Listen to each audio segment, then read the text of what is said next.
자, 여러분, 쌤과 학생이 함께 배우는 행복한 국어 세 번째 시간입니다. 수업으로 따지면 두 번째 시간이 되겠네요.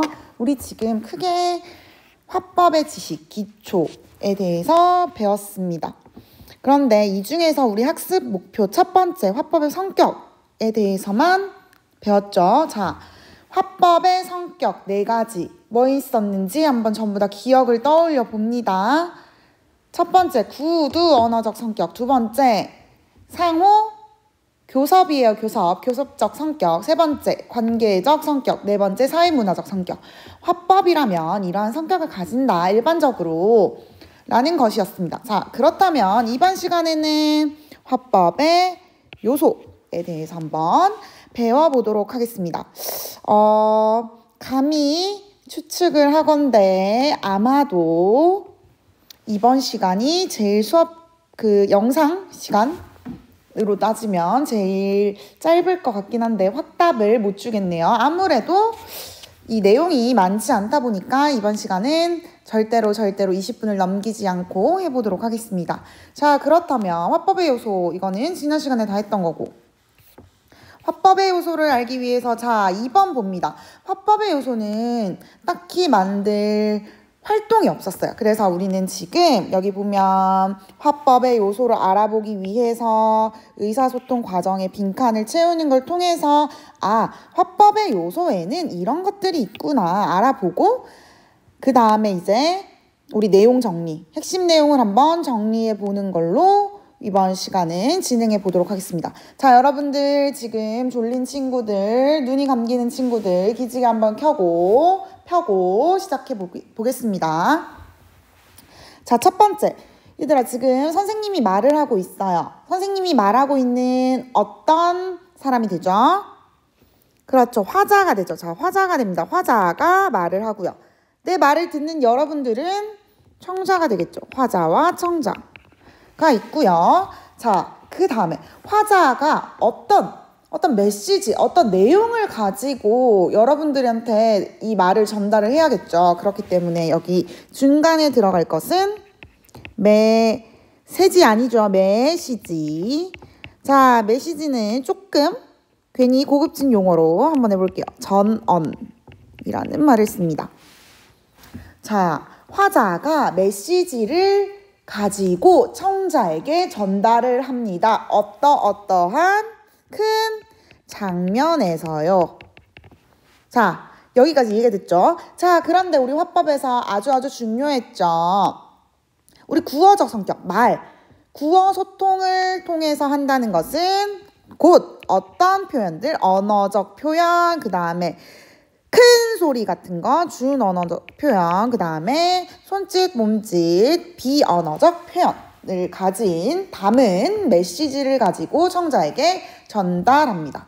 어렵지 않죠? 자, 그러면 내용 정리합니다. 자, 5쪽, 6쪽만 하면 끝이니까 여러분들 조금 집중해 주세요. 자, 화법의 요소. 첫 번째 뭡니까? 저예요. 저 지금 뭐 하고 있어요? 말하고 있어요. 말하고 있는 화자. 자, 화자 잘 보세요. 화자는 별 내용은 없고요. 자, 전달자. 저예요.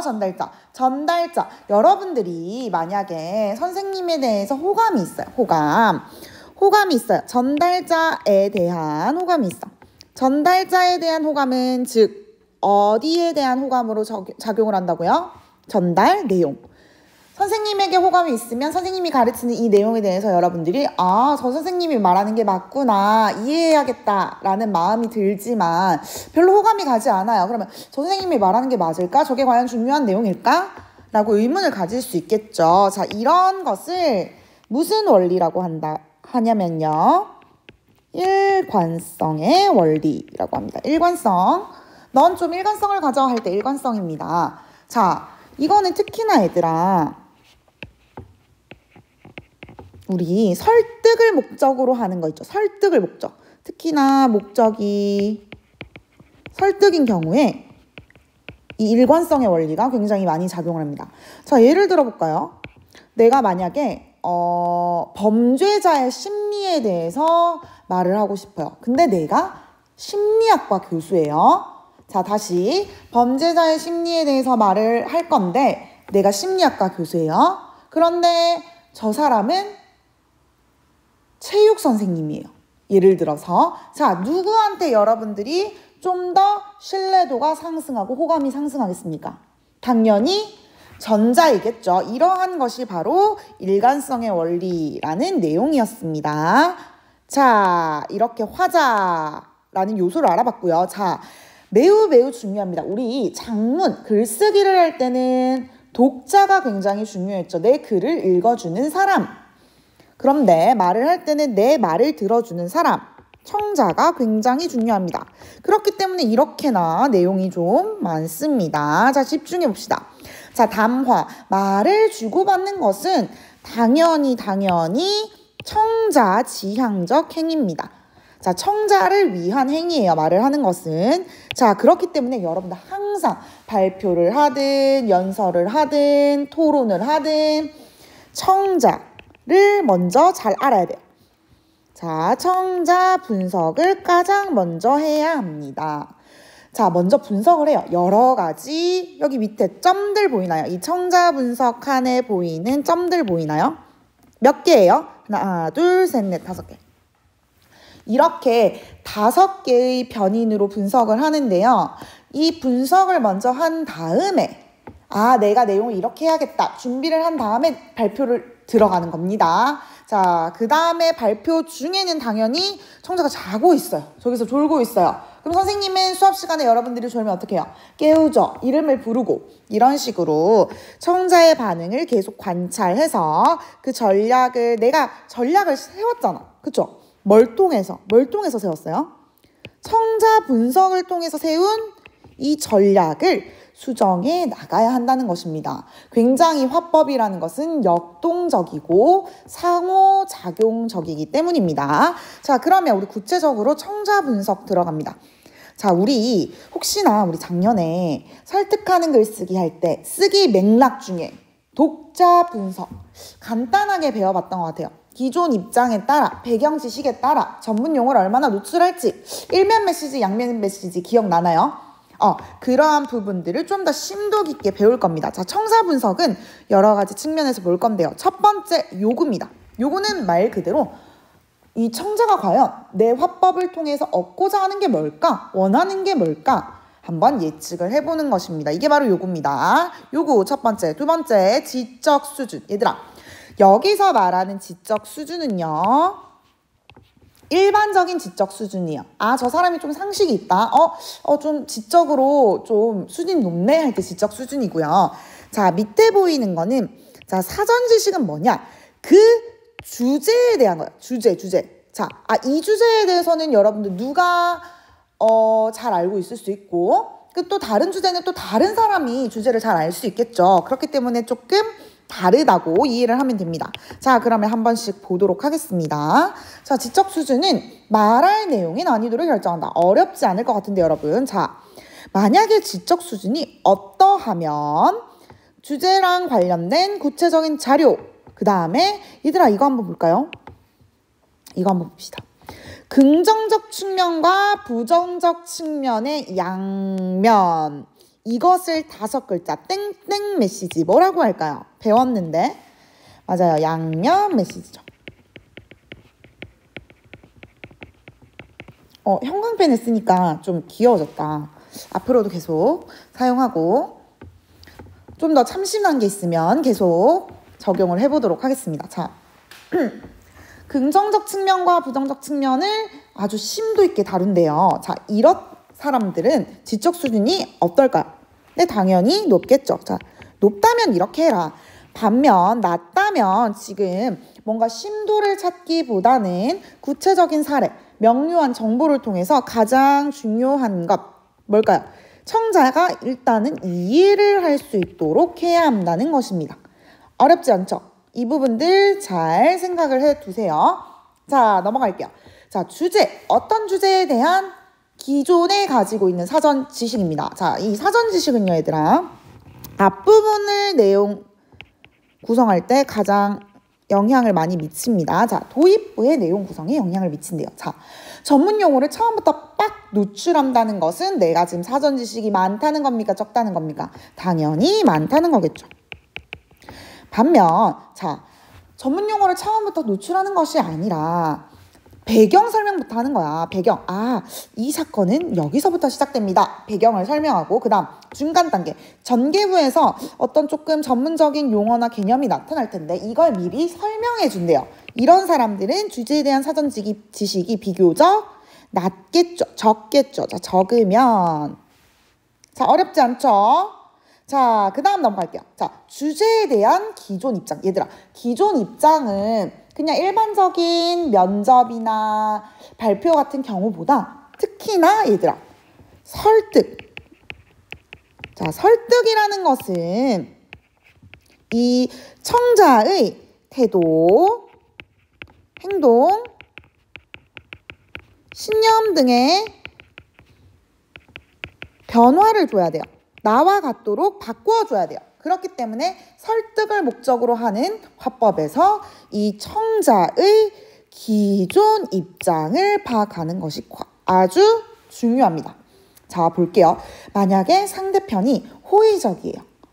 내가 말하고자 하는 이 설득 주제에 찬성을 해요. 그러면 그냥 너 찬성하지? 나도 찬성해. 하면서 주장하고자 하는 내용을 선명하게 드러내면 됩니다. 그러나 나랑 반대되는 의견이에요. 근데 바로 내 의견을 말해버리면 상대방은 점점 더 적대적이 될 수밖에 없습니다. 그렇기 때문에 여러분이 걱정하는 이러한 부분에 대해서 저도 공감합니다. 의견이 일치하는 부분을 먼저 논의하고 청자와 그래서 결국 뭐를 형성합니까? 나도 너희와 이런 부분은 같아요. 공감대를 형성합니다. 공감대를 형성한 다음에 점차적으로 드러내라는 것입니다. 한 번에 빡이 아니라. 자, 여기까지 했고 마지막입니다. 개인적인 관련성. 이게 뭐냐? 관련성. 자, 이런 부분이 있을 수 있죠. 내가 컴퓨터에 대해서는 별로 관심이 없어. 나랑 별로 관련이 없어. 그러면 그 화법이 아무리 재밌다고 하더라도 별로 재미있게 들을 수가 없을 수 있을 겁니다. 자, 그렇기 때문에 관련성이 크게 없거나 무관심하다면 화자로서 도입부 첫 번째에서 먼저 재미, 흥미를 유발해야 한다는 거. 그래서 나랑 좀 관련이 없었는데 저 얘기를 들어보니까 좀 관련성을 가지는 것 같네? 좀 재미있네? 하면서 들을 수 있도록 한다는 것입니다. 자, 이 부분까지 청자 분석했습니다. 자, 거의 반을 한 겁니다. 자, 세 번째 화법의 요소, 메시지. 어려운 말로 전원이라고 했죠. 자, 이 부분 볼게요. 자, 메시지 전원은 아까 표에서도, 그림이었나요? 그림에서도 간단하게 나와 있었는데, 우리 이거 했었죠. 언어적, 준언어적, 비언어적. 이런 의사소통을 통해서 전달입니다. 자, 메시지에는 얘들아, 잘 보세요. 이 밑에 보세요. 말에는 여러 메시지들이 동시에 담겨 있고. 자, 여러 메시지들 뭐야? 이게 바로 어디에 나타나냐? 여기 밑에 메시지의 종류에 나타납니다. 자, 동시에 담겨 있을 수도 있고 화자의 의도나 상황에 따라서 어떠한 메시지가 탁 튀어나와가지고 특정 메시지가 강조되기도 한다는 내용입니다. 자, 보세요. 메시지의 종류에는 여러분 몇 개가 있을까요? 자, 전부 잘 따라오고 있죠? 자, 4개의 메시지가 있습니다. 자, 첫 번째 메시지. 여러분들이 이 부분에 대해서는 아마 깊이 다룬 적이 없었을 거예요. 잘 보세요. 자, 메시지에는 첫 번째, 언어 그 자체. 그냥 우리가 일반적으로 질문을 했을 때 돌아오는 대답. 이러한 작용들이 일어나는 언어 메시지. 자, 언어 그 자체에 담긴 거예요. 자, 예를 들어서 밑에 보세요. 밥 먹었니? 라고 했을 때 내가 지금 먹었어요. 그러면 응 또는 아니 이렇게 할 수 있겠죠. 이러한 것들이 바로 그냥 언어 메시지예요. 가장 기본적인 거. 자, 그 다음 잘 보세요. 자, 그 다음은 개념부터 볼게요. 자, 칭찬을 하거나 약속을 하거나 권유를 하거나 질책을 하거나. 자, 언어를 통해서 전달하고자 하는 화자의 뭐가 담겨 있다고 합니까? 자, 화자의 의도가 담겨있대요. 의도. 자, 예를 들어서 밑에 봅니다. 자, 보세요. 같은 밥 먹었니예요. 같은 밥 먹었니예요. 자, 여기서 같은 밥 먹었니예요. 자, 그런데 상황이 주어졌네요. 엄마가 게임에 열중하고 있는 아들에게 밥 먹었니? 라고 했어요. 그러면 이 엄마는 정말 네가 밥 먹었니? 밥을 먹었니? 안 먹었니? 궁금한 것도 있겠지만 그것보다 뭐예요? 그만해라. 게임 그만해라. 라는 어떤 질책의 기능을 수행하죠. 이런 식으로 어떤 기능을 수행하는 측면이 강한 메시지를 바로 발화 메시지라고 합니다. 발화. 나 6시까지 거기에 갈게 라고 지금 뭐 하는 거예요? 약속하고 있죠. 약속의 기능을 수행하는 발화 메시지였습니다. 자, 그렇다면 세 번째 갑니다. 자, 이 부분도 잘 보세요. 참여자 간, 대화 참여자, 화자, 청자 간 또는 참여자와 담화의 내용에 등장하는 인물 간의 관계를 드러내는 메시지가 있습니다. 자, 여기 verse 잘 보세요. 자, 첫 번째 문장에는 제 아버지는 술을 잘 마십니다 라고 어떤 아들이 얘기했고요. 그 다음 제 아버님은 약주를 즐기십니다 라는 발화를 했어요. 자, 이거는 뭐예요? 자, 잘 마십니다. 뭐 술, 약주 즐기십니다. 이러한 내용이 좀 다르죠. 아버지, 아버님.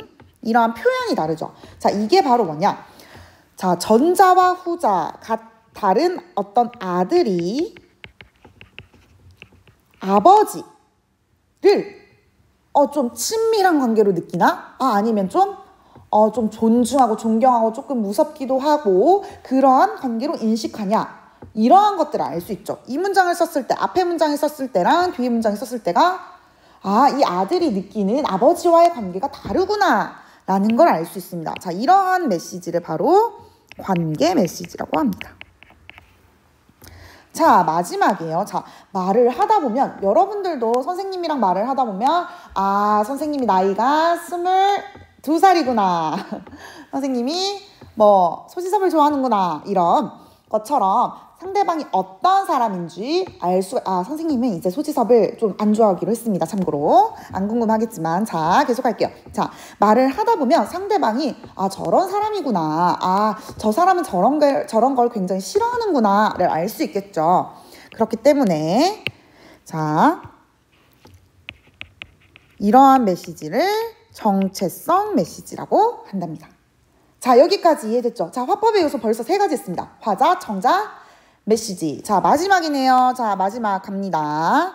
아니네요. 미안합니다. 메시지를 제시하는 방법에 따른 설득의 효과. 그렇기 때문에 얘들아, 이거 양만 봐도 이 요소 중에 청자 부분, 메시지 부분 굉장히 중요하다는 거 알겠죠? 자, 메시지를 제시하는 방법에 따라 설득의 효과가 달라진대요. 자, 다른 말로 해서 이렇게 한번 써볼게요. 메시지를 소통하는 방식. 메시지의 소통 방식은 이렇게 지금 4가지를 한번 살펴보도록 할게요. 자, 일단 여기 점 2개 있는 요 부분 있죠? 요 부분은 일반적으로 같은 주제일 때 대체적으로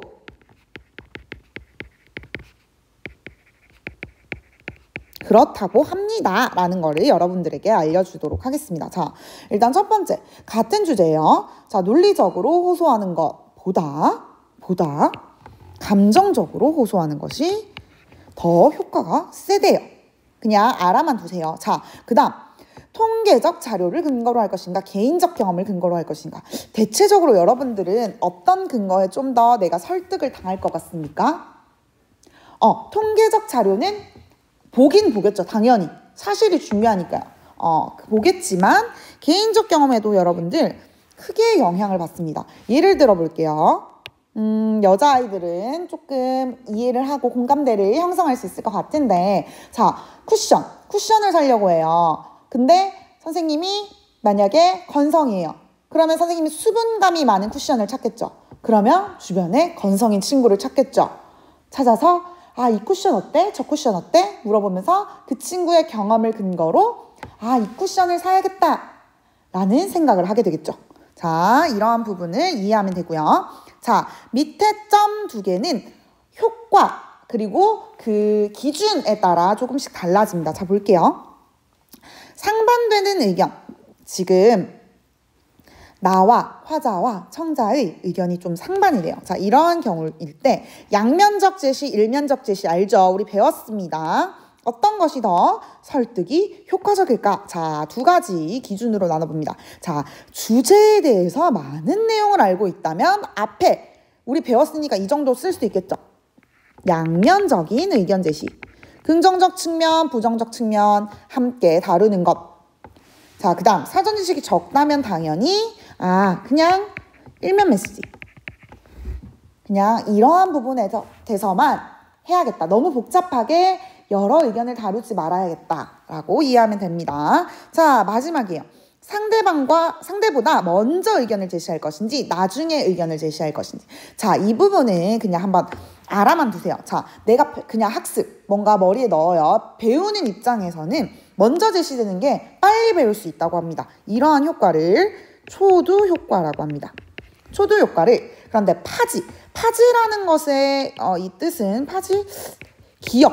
기억을 저장한다 라고 정도만 알아두면 될 것 같아요.